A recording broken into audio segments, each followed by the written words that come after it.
I've tried to sort through these here. You've answered a lot of these questions, but maybe a comment or two.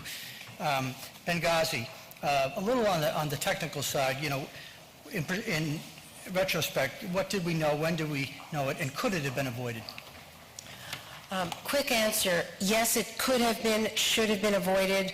The security flaws have been articulated by the State Department's own independent review board led by Ambassador Tom Pickering and retired Joint Chiefs Chairman Admiral Mike Mullen. There was no military option, again, because the Pentagon had its closest tactical units in Spain, not in Africa, and so there was no way for them to get there in time. There were no armed predators, there were only unarmed predators, so they had oversight, they had visual intelligence, but they did not have any way to get a team in or to take action. The other problem with the talking points was more related to the fact that the Benghazi mission was a CIA outpost. It was not an embassy. And they were falling all over themselves for the first few days to avoid saying that it was CIA. So the poor State Department spokespeople, not only were they grieving because they'd lost their close friends and colleagues, but they were not permitted to publicly say it wasn't our job, it was the CIA's job. They had this large outpost, which was supposedly there to collect weapons from the former militias. So it was botched from the beginning, but I truly don't think it is the scandal. It's a tragedy, and it is, there were plenty of mistakes made, but I don't think there was a scandal or a cover-up the way some of the more conservative outlets have been claiming. This is the other question, the other part of it, just it's an opinion. Do you think it has real legs that will stay with, assuming that Hillary is the candidate, that will stay with her throughout the election? I could be wrong about this. First of all, no one's asked, but yes, I think Hillary is running, barring some unforeseen event. She's got a campaign in place. It's never been disbanded.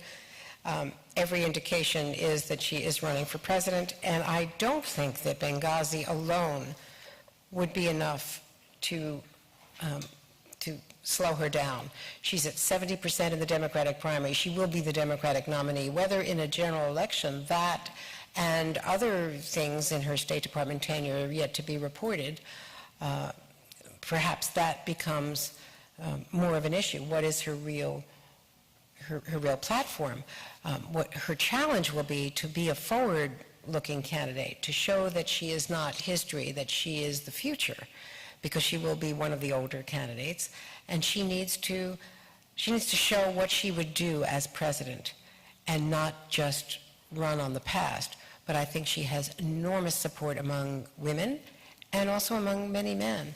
And if she doesn't run too far to the left in primaries, and if she doesn't have a left-wing challenge, she won't have to, I think she might pick up a lot of Republican support. Here's a really interesting one here. There's two questions here. You can only comment on. One question is, Obama has essentially withdrawn from the Middle East, Iraq, Afghanistan, Syria, and is being outmaneuvered by Putin. How do you see this lack of leadership, and what happens to the future? Okay, here's another question. Why did Obama say that he was going to withdraw from military involvement in Syria and so forth, and he hasn't done it? He hasn't done nearly enough of it. So there you go. There you go. If I were Secretary of State, if I were president, he feels he was elected on a mandate to end Iraq and Afghanistan. Now, Afghanistan is not ending the way they thought it would end, because they have not been able to negotiate a residual force agreement with Karzai, and now have decided they basically have to wait till after Karzai leaves office this spring and the new election is held, because they can't work out a deal with him. So these wars are not ending neatly. Wars don't. But he really believes that the United States does not want him to be engaged in these wars. The Syria question is much more complex, I think, because that was on his watch. It started 3 years ago. The death toll has been horrendous.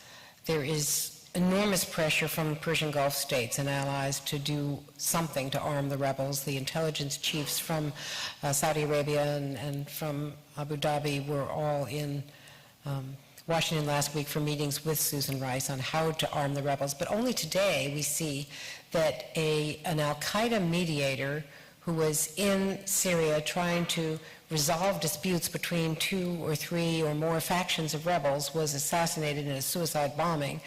And the rebels fired their commander last week.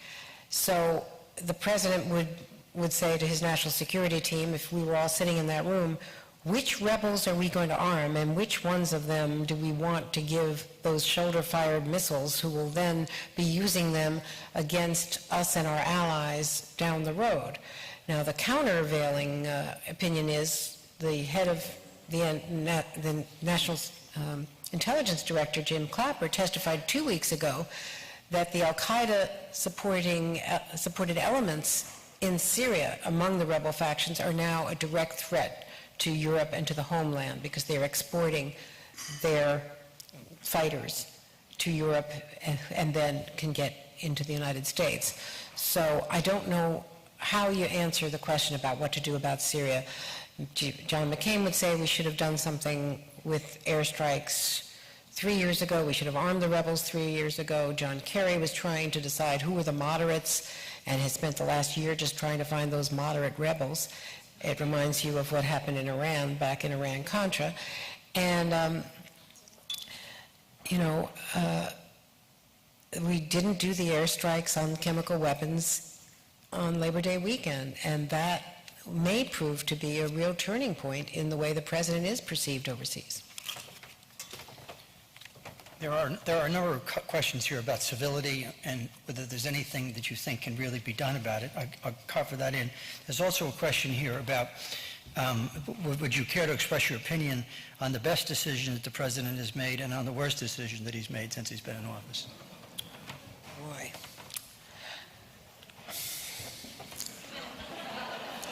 You don't have to answer that.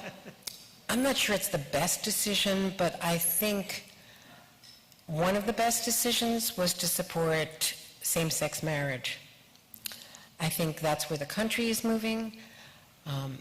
That's where the nation needs to be in terms of human rights and civil rights, and it was an inconsistent position for him in the past. He said he was evolving, but I think it was a very important civil rights decision. We're now seeing, by the way, a dispute in the gay activist community because there's a potential referendum to be placed on the ballot in Ohio. There is a Quinnipiac poll today that shows that 51% of Ohioans support same-sex marriage, or support, I should say, reversing the ban on same-sex marriage. The national gay rights groups do not want to have that referendum to try to overturn the ban this November because they don't think they'd win. They don't think that in a midterm election they'd get enough people out. So they're having their own tactical problems. But I think that that was a major decision for the president to be consistent. I think one of his worst decisions was not vigorously supporting Simpson Bowles. I think it was our last decent chance to get something done on the budget. You touched on this next question already, but it's an interesting angle. Given the capabilities of Iran, do you think that there's any reason to believe that they would really decrease their efforts to create nuclear weapons to the extent that would be necessary to appease the Israelis?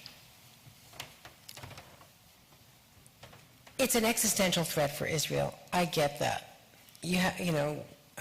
I'm sure many people here have visited Israel. You know the scale of the threat. I do think that Iran, because of its strong support in Europe, is going to be reintegrated into the world community, whether Israel or the United States likes it or not. Already, French businessmen and German businessmen are lining up in Davos making deals. So the sanctions, I don't think we're going to be sustainable. And the best chance we have right now is to see what's out there. The best sense that I have, I met President Rouhani when he was here for the UN meetings, is that he's got a very short window. He's got 6 months maybe before the hardliners move in for the kill and shut this down. So if we can explore what might be possible, I don't think that they can break out with the UN monitors everywhere. Yes, they've cheated in the past, but that's when we didn't have eyes on them. And so I think for this period, this is a safe and, in fact, an intelligent alternative. The problem will be if we don't negotiate a verifiable agreement within the 6-month framework, and then there's pressure politically here to keep it going, and pressure obviously from Europe and from around the world to keep it going. And then Israel will begin to feel, well, we have a very small window to shut this down ourselves militarily. Israel has some problems doing it without our help, and they have certainly been told in no uncertain terms that we're not going to give them the refueling that they would need. But I would never challenge Israel's options militarily. They've proved time and time again, most recently when they took out that Korean reactor in Syria, that they can do a lot of things with very, very little notice. There were a number of questions about Ukraine. You addressed it in your remarks, and I don't know that you can do it any better than that. But basically, they say, is it likely that Putin will intervene in a military way? Is it realistic to think that that could happen? I wouldn't completely rule it out. This could be another Georgia, because if he feels threatened, that's why you're seeing this very careful dance where the U.S. is not saying, we're in this and the European Union is in this. Apparently, Russia's finance minister was part of the conversations with the EU. There was a Russian representative with the Polish and French and German foreign ministers who were there at the meetings for the short-term deal that then was basically made moot by the rapid departure and the parliamentary vote to get rid of the president. I would not rule out that Russia would take some military action. He already has his naval assets there. The real fear would be that this becomes another Yugoslavia and that the country breaks up. And I think it is just critically important that we work with Russia. Up until this happened, the U.S. was thinking about trying to come up with another bilateral meeting between Obama and Putin, because remember, the president canceled his meeting with Putin last summer. They only met at the G20. So there is going to be a G8 meeting in Russia in Sochi this summer, and there's a possibility of a U.S.-Moscow one-on-one summit, but it will all depend on what happens in Ukraine between now and then. Last question. It's part of two, but it's a good one.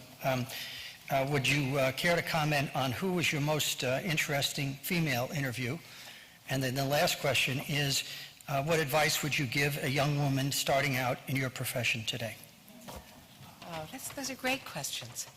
I would have to say it's a tie between Hillary Clinton and Margaret Thatcher.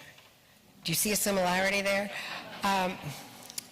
Margaret Thatcher was just tough as nails. I got to know her pretty well, and then got to know her through my husband, who was very close to her as well. So that was a privilege. She was extraordinary, and the relationship between Thatcher and Reagan was just a wonder to watch as they felt besieged by Mitterrand and Trudeau and the other, social Democrats in various countries who surrounded them. They were the two cold warriors standing alone for a while. And it was just fascinating. And she was so tough. I remember when she once said to Leslie Stahl on Face the Nation, when Leslie was questioning her about so-called Star Wars, which was a pejorative term, strategic defense initiative, and remember how that was derided, but it actually did influence the end of the Cold War in terms of the Russian calculation and their defense spending. And so Leslie was pressing ahead with her interview live on CBS, and Maggie Thatcher said, "Don't be so negative. Why are you so negative? You're always asking these negative questions." Well, that's what you faced with Maggie Thatcher live on the Today Show. I used to interview her live on Today, and it was just really tough. Hillary is tough in a different way. I mean, she's obviously charming and not as combative, but she's very well defended, very, very smart. And to understand Hillary Clinton as a candidate vis-a-vis the press, those of us who started covering her in 1991 and covered her all through the 92 campaign and that horrible, introduction to the presidential candidate's life with what happened in New Hampshire, the draft, the whole Jennifer Flowers thing. I mean, that was just really putting her through the worst possible initiation.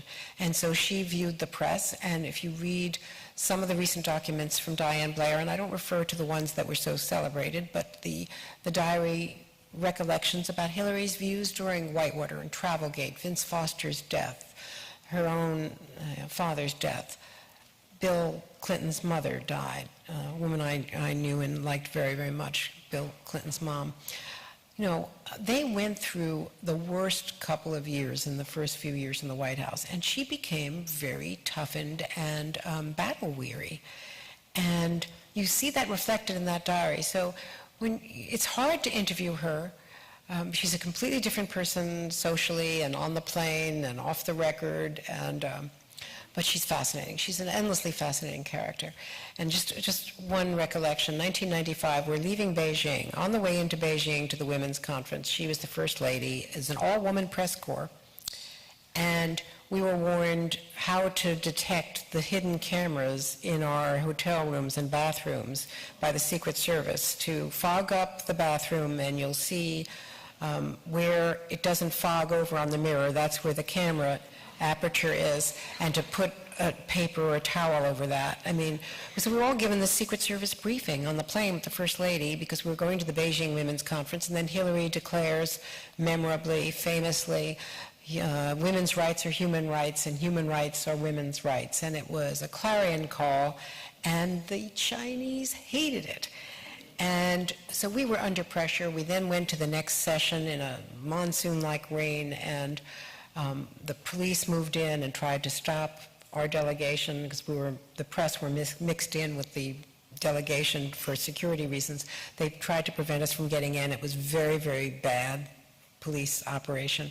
So we got to the plane to fly to, of all places, Mongolia.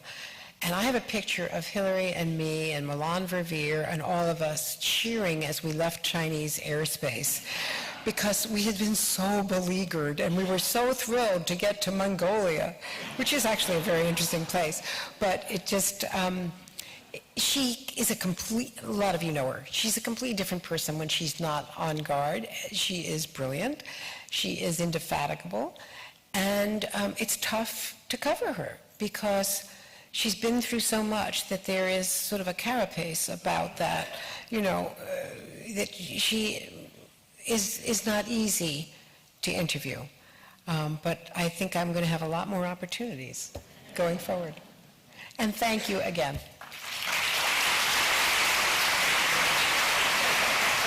It's not as big as a Sony TV. Thank you, because I have a commercial flow.